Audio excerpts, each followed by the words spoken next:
Morning, it is Tuesday morning. Welcome back to the channel. I have just taken delivery of a upstream knock sensor. So yeah, I am heading over to the northeast.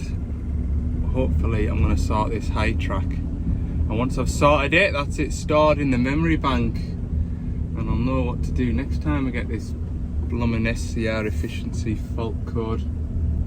Anyway, we'll talk a bit more about that when I get there. I've got an hour and 17 minutes driving, apparently.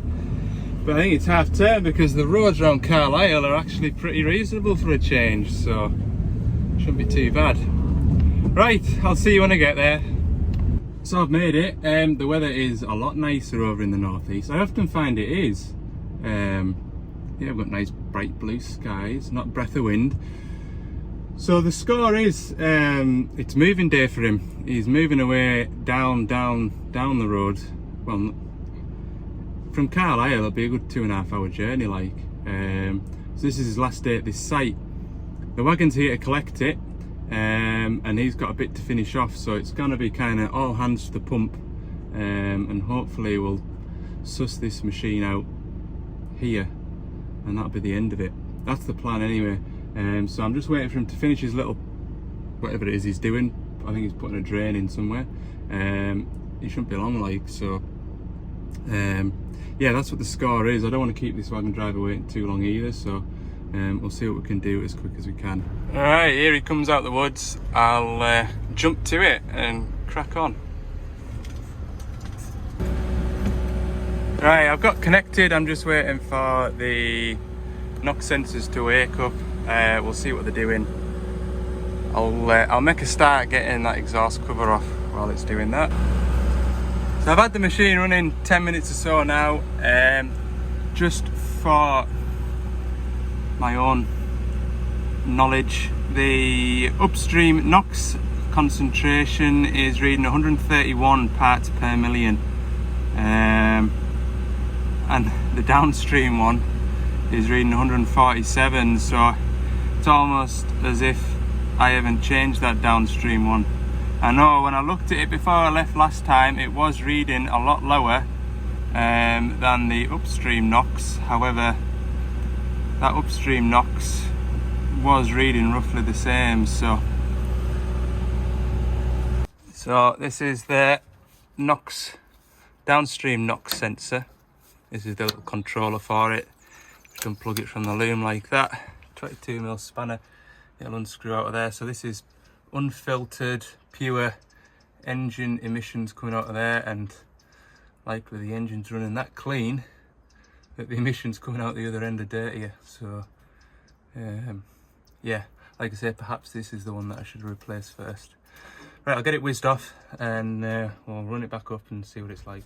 Right, new sensor is installed. I pulled the AdBlue injector out.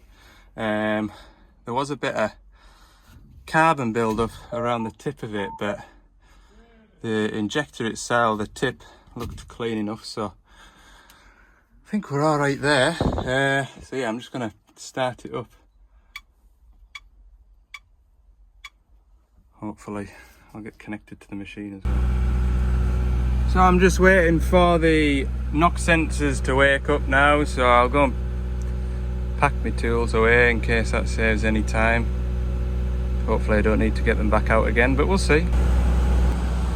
So the machine has now been running for about 15 minutes. Unfortunately,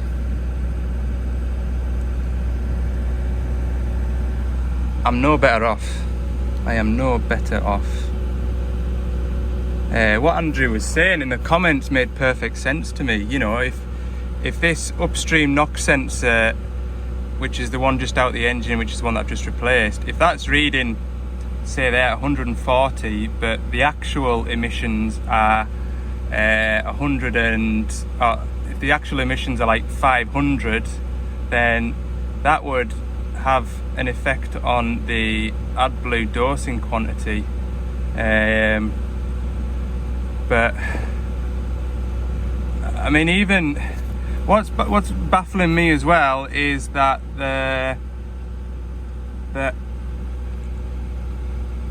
the values aren't far apart enough for me to suspect that the sensor wiring is the wrong way around, and also the fact that the machine's now done 600 hours and it's only in the last week that it's thrown this code up.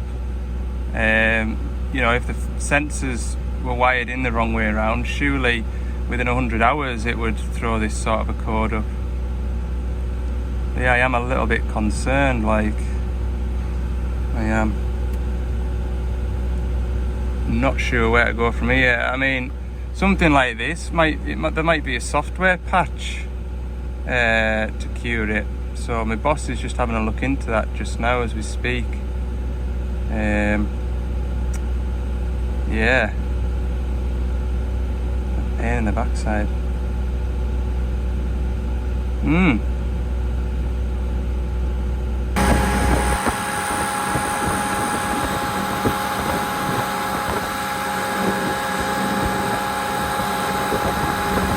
So I'm doing a forced regen now, and I try to capture it with this phone, but it seems to have cleared. But if I show you this,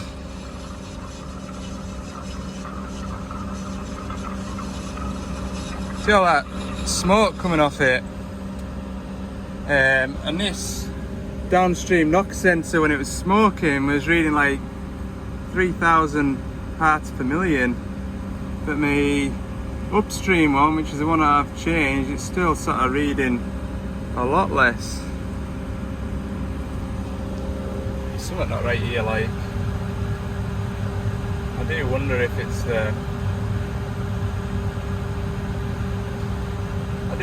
the SCR poison, but I don't know what's caused it yet. How simple is it?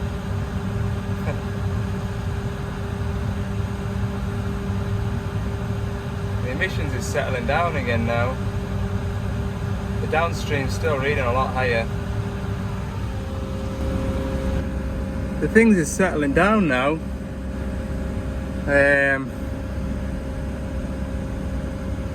I would still imagine a bit more of a data gap than that.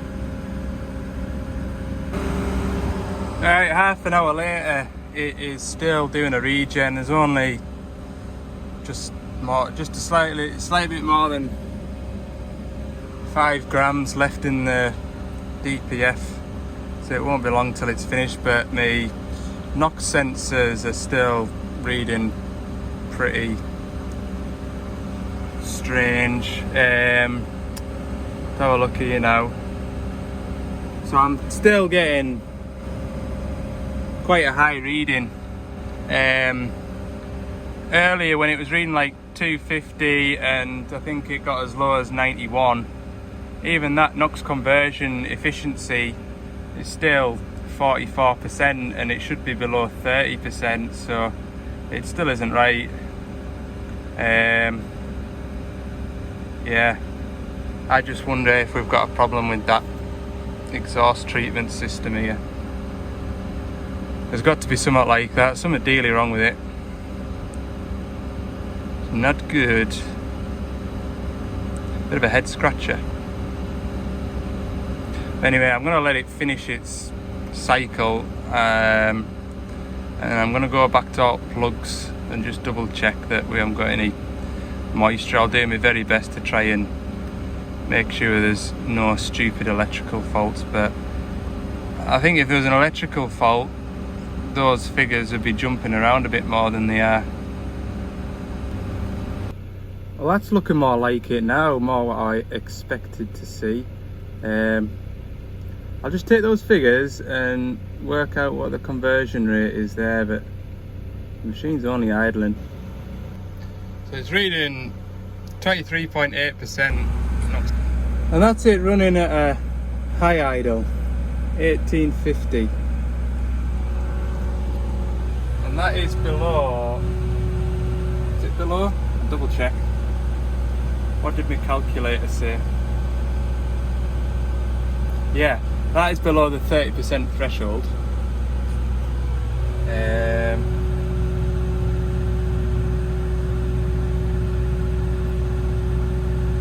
let him have it back. This wagon's waiting to load, and he needs to be on his way. So we'll take all this information and we'll do a bit of research, I think. That's all I can do. So I don't know how many of those clips I'm going to put in of the computer screen. Because I would imagine there's a whole YouTube video worth of clips of a computer screen. So what you've seen might not be the full picture. I might just put a couple of clips in just to give you a gist of where I got up to with it. So after that regen, the NOx sensors sort of started to settle. Not that they were unsettled, but they sort of found a happier place to be, if I can say that. The downstream NOx sensor never reached any higher than 50 parts per million at a high idle, which was 1850 RPM, and the upstream NOx sensor was reading around about between 150 and 250 parts per million, and over 15 minutes at 5-minute intervals I was taking those results, doing the equation and seeing what the NOx conversion rate was, and it varied between sort of 20 to 25% conversion rate. So whether that regen has cleared things out, because obviously it hasn't, the after treatment system hasn't been working for the last 40 or 50 hours, or working properly for the last 40 or 50 hours, so maybe doing that burnout will have helped clear things out. The threshold for putting that error code on is a conversion rate of 30% or more, so it is running below that threshold. I've taken lots of different recordings and data. I've also asked my boss to see if there's anybody available to run the same test on a new machine up at the yard at HQ, and we can sort of compare results there that way as well. It's all a bit of a learning curve, but the machine's in the back of the wagon now and it's gonna go to its new site, and I don't think it's getting work this week, but I'm sure next week we'll find out whether or not we've sussed it. So that being said, it is bang on 12:30. That baker's that I was at last Friday, it's just down the road, but I've made my lunch today, so I'm going to eat it, and then I'm going to head back over to my side of the country. That lock valve for that 20 ton, I've got it in the van, so I'm going to go and get that done. If not else, I'll have achieved that today. We'll see. So I'll catch you on down the road, or across the road, across the country, cross country today. All right.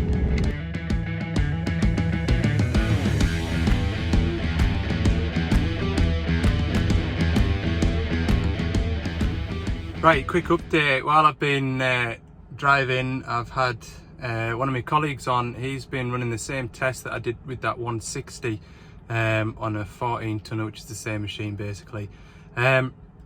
So the figures that I left that machine running at is almost identical to a brand new machine. If anything, the figures on that 160 that I've left is running cleaner than the new machine. I think he recorded 146 upstream parts per million and about 50 on the downstream, whereas that one was reading about 150 and about 30. So that regen might have cleared the system and reset everything, and hopefully I'm a bit more confident that we've sussed that machine, but we'll only tell when the machine goes into a real world situation and it's worked. Now what I'm about to show you is the view from up here. So you can see we're just below the cloud cover today, but on a nice day you can see right the way down into the Lake District, which is over there, looking nice. And then over in this direction over here is Carlisle.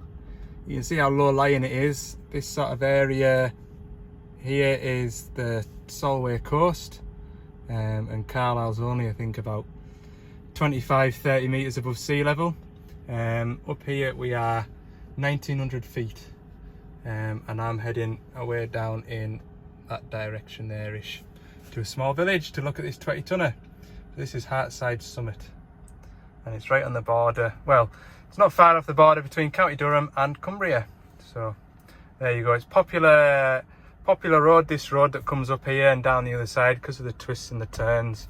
Popular road with motorbikes and supercars. There used to be a cafe up here. I think it used to be where that hard standing is there. And there used to be various supercar meets and performance cars and motorbikes, but the cafe caught fire and it's never been rebuilt.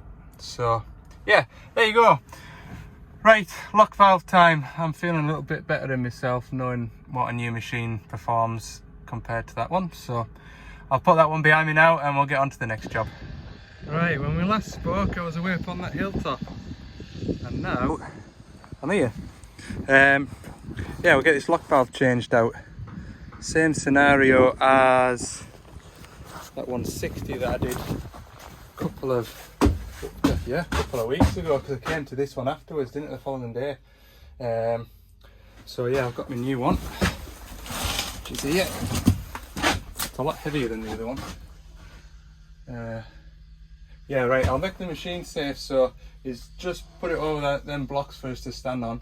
I'll just turn the ignition on, wobble out levers, get all pressure out the system, take tank pressure out, and then depressurise the lock valve and take it off, hopefully. Find my safety glasses. Look, storing safety glasses somewhere that isn't gonna scratch them all up and then you can't see out them. I found that's the best spot. Grab them. So the lock valve on there is a different part number to this one here.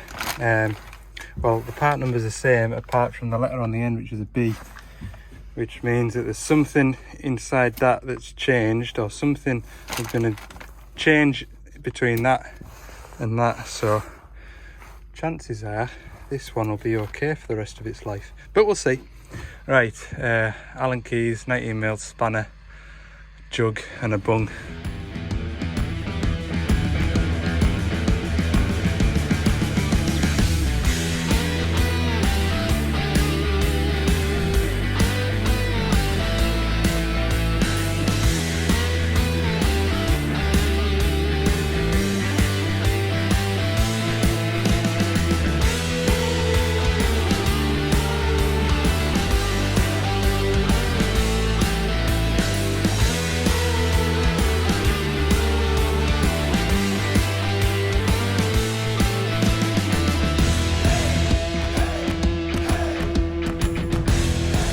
Right, that went on really well.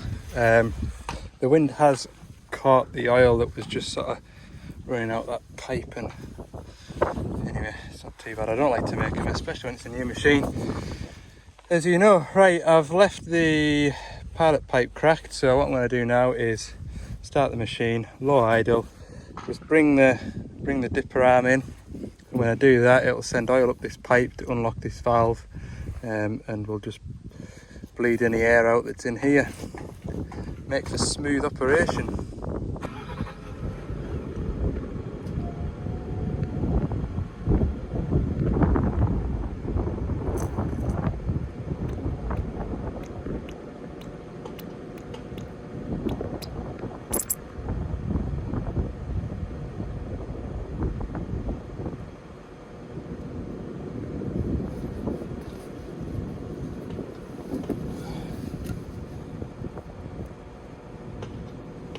See the air coming out there? That's what I mean. Keep your lock valves bled up. It makes such a difference to the controllability of the machine. Right. Get some side cuts now. The cable tied my jug to the machine, so I'll just grab some side cuts and snip that off and delicately drop that down. Right, I've worked it in and out for 5 minutes. What I'll do is I'll set you up on my bench here. You can keep an eye on that lock valve and tell us if the arm's moving, and I'll tidy up all my tools.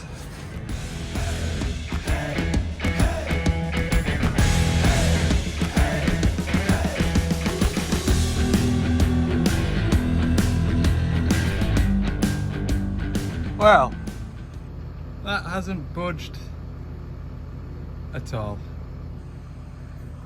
Happy days. Getting stuff done today, I like it, I like it.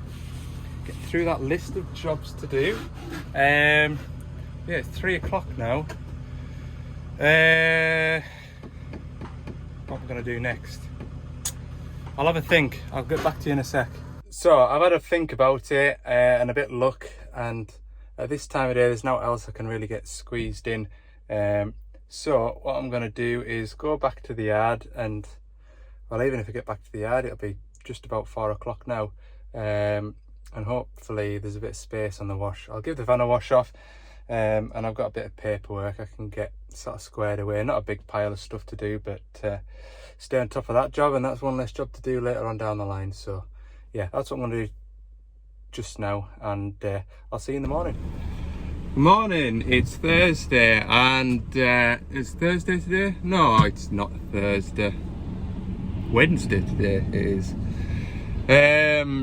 Yeah, if you remember last week I went and helped my colleague out with that little 6-tonner. There was just a little clip of me stood at the top of a windy hill, and there was a little 6-tonner down in the bottom.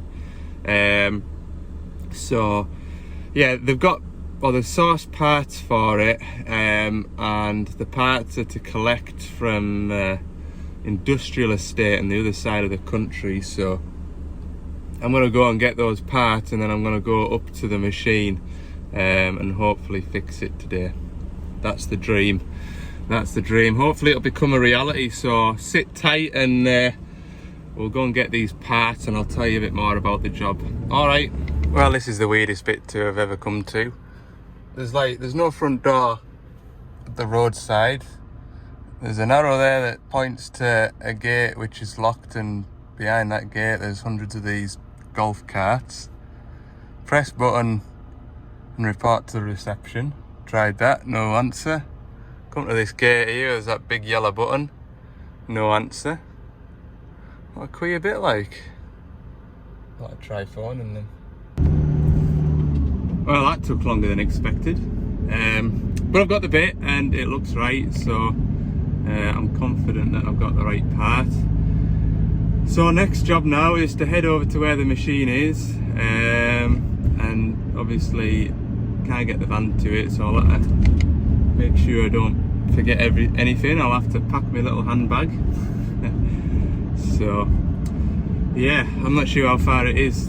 I would imagine it'll be an hour and 40-45 minutes or so from here. We'll see. I'll get the old sat nav plumbed in. Right, so we're just 12 o'clock now, and that is as far as we're going. When I last came here, we pulled up on here and then pulled around into the field to get turned around, but it's a bit greasier than it was last time I was here, last Wednesday maybe. Anyway, I'm going to walk over to the machine, my bag of tools. I think I'll just grab my laptop and set off walking. Right, I could have sworn it was a 5mm Allen key that I needed, and so I didn't run and pick up a 4. Idiot. Also, with it being a Yanmar engine, the bolts aren't 13mm, they're 12. Well, just a short walk across this hillside. Machine in the background there. Get the steps in today. Hopefully this is the only journey I need to make back to the van. I've got my multimeter, got my laptop. Right, catch you back at the machine. So I don't know if I mentioned it, even mentioned it last Wednesday when I came to this machine to give pal a hand, but started with the machine as he was working away, and then it just stopped like that, as though he'd turned the key off. So my pal came and had a good look over the electrics, checked that plug under the cab for moisture, which would have been my go-to. and sort of had a bit of a fight on with it. I've got the Yanmar tool, which is the Yanmar engine tool. So I came up with him because he wasn't sure whether the ECU had packed in. Like I say, I've got a sort of get out of jail ECU. So I came and, well, I was just going to drop the ECU off with him, do a meet, and then we decided that we'll put the Yanmar tool on it, so I came up with him. So you turn the ignition on, it's fine, go to start it. Occasionally it'll do like almost as though the engine's done half a turnover, and then it just cuts out, won't let you try and start it, and an error code comes up. So we used the Yanmar tool to read the fault, and it was for the throttle rack actuator, it's called. So that's what I've got, that's what I've been to collect. So we're going to fit it, never fitted one before, so hopefully it's straightforward enough. We'll see. So this is the rack actuator, the thing that we've got problems with. Apparently they checked the wiring back to the ECU and it's okay. So I'm here to replace this piece. Never fitted one before, like I say, so we'll see how it goes. So it is now 4 o'clock. I've been here since about 12. I've made multiple trips over there to the van. What can I tell you? Put the new throttle rack actuator onto it. Went to start it, exact same fault as the original actuator. And it threw up a fault code, so I've been checking all the wiring from the engine back into the cab to the ECU. I've continuity tested everything in here, all the cold start device, because it's quite a basic engine, like, because I think if the coolant temperature is high or there's a coolant temperature issue, it would stop the machine from starting. Basically everything that runs into the ECU from the engine I have continuity tested, everything's spot on there. The ECU then gives the rack actuator a live, which pulls the relay across, which then gives the yellow and red wire 12 volt feed. What I was finding when I was keen to start, the engine ECU was dropping that earth, so I tried sort of overriding the relay by jumping the two switched lives, and that just threw up another error code and it wouldn't try and turn it over at all. What else did I do? I tried giving the relay a permanent earth and the ECU knew straight away that wasn't, you know, kosher. What else have I done?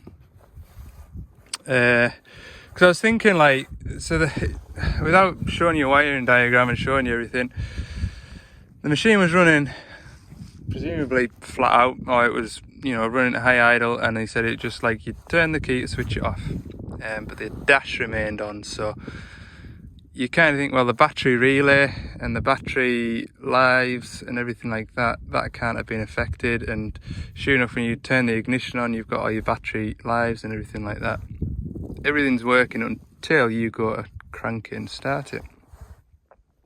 And the start relay, obviously it's getting a feed to try and start it, but then it seems as soon as it realises this rack actuator fault, it takes that feed away from the start relay and it stops you from cranking.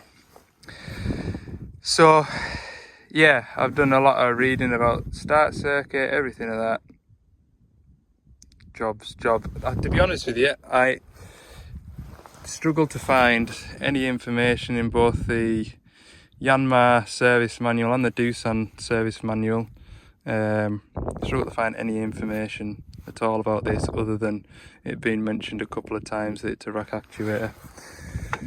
Anyway, what I then did, well, I was thinking it's got to be this ECU. Like, if I hadn't already tried that old ECU on it, then you know, if I hadn't already tried that new ECU, old ECU on it, then I'd have been thinking this ECU's playing up. So anyway, I wandered back across the van. By this time I was a bit hungry, had a sandwich, had a drink of water, and then came back across with that other ECU, plugged the other ECU in, still the same fault.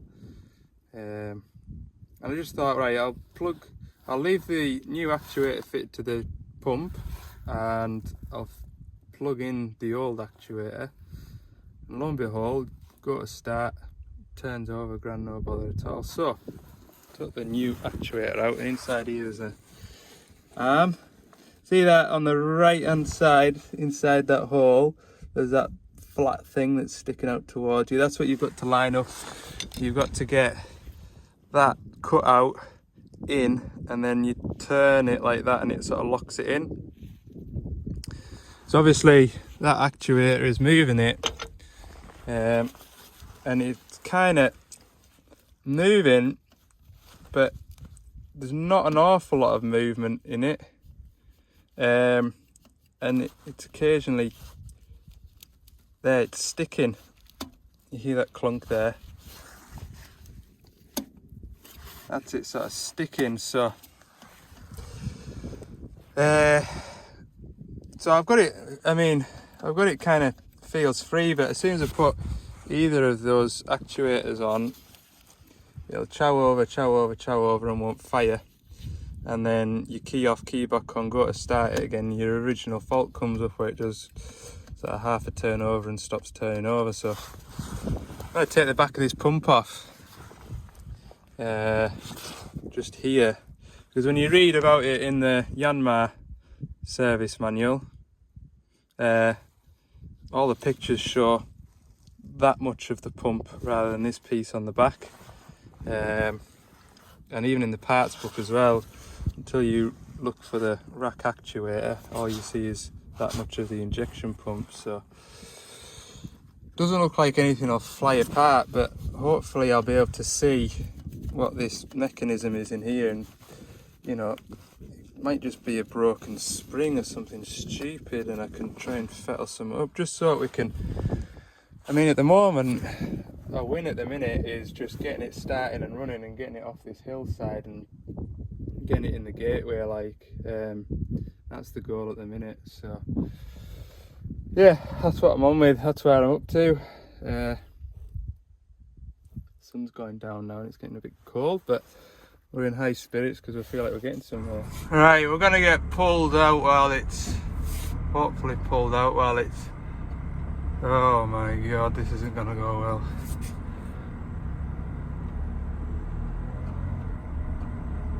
Yeah, this isn't, we thought we'd better do this while it's daylight. There we go, we're off. Right, yeah, we thought we'd do this while it's daylight, but we've still not got far with this with this engine. It's looking like an injection pump, like, so. Right, so we've come across the issue. So it's this arm here, which connects to your rack actuator like that, and you can see, if you will, it'll go backwards and forwards like that, and that sort of revs your machine up and down. But it was sticking and there wasn't an awful lot of travel. It just didn't feel right. I wasn't happy with it at all, and I thought hopefully it was something on the, see the joints down there, I was hoping it'd be something of that, but it wasn't. So I've taken the head off the injection pump, rightly or wrongly. Anyway, paid off, because at least we can finally see what the problem is. It's not a broken wire, it's not an ECU, mechanical failure. This spring here, so if you remember that fork that I was showing you that I was saying was stiff, it pushes this slider backwards and forwards and it turns that like that, you see. Well, it was only sort of moving about that much at a push, but it's got a lot more travel, you can see there. Anyway, when we pulled this off, it was the owner that actually spotted it before I did, because we kind of pulled it sort of an inch up out of the housing, and this spring was sort of coiled around itself like that. That's what it looked like, and you could see that broken end there, and I'm thinking, oh God, where's the other broken end gone? But when you unscrew it like this, you'll see that both broken pieces match perfectly. Like that. So what I think I'm going to do is, looks like on the parts list you can get that piece separately. Obviously this, I'll show you now, this spring would be compressed, and then there's a collet there, that collet there, so you'd compress that spring and then you'd slide that over the end of it, and that locks that spring in place. See, oops, so that keeps that pushed up. So yeah, I think, hey, I'm not an injection pump person, but it wouldn't surprise me if that's what's creating the pressure. Yeah, because if that's, maybe not. I'm not going to say something I'm not 100% sure on, but anyway, that's the problem. That's what's wrong with it. It looks like we can get that bit separately, possibly, number 71. And I'll need the gasket as well. Oh no, wait. Number 71 is the gasket. Oh no, I made a mistake. It looks like it is going to be an injection pump job.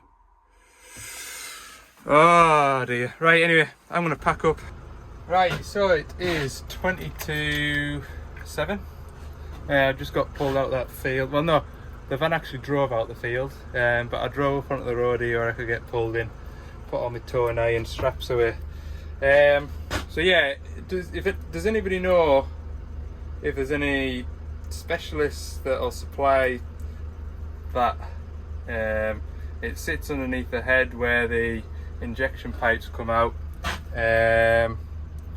because bloody hell, it'd be handy just to get that on its own. We can pop that in situ. The engine, it's a Yanmar, what is it, a 4 TNV, yeah, 4 Tango November Victor 94 Lima is the engine model. And that engine will be in Yanmar diggers, it'll be in Takuchis, it'll be in dumpers, it'll be in all sorts of engines, so surely they can't be that hard come by, just separate parts on their own.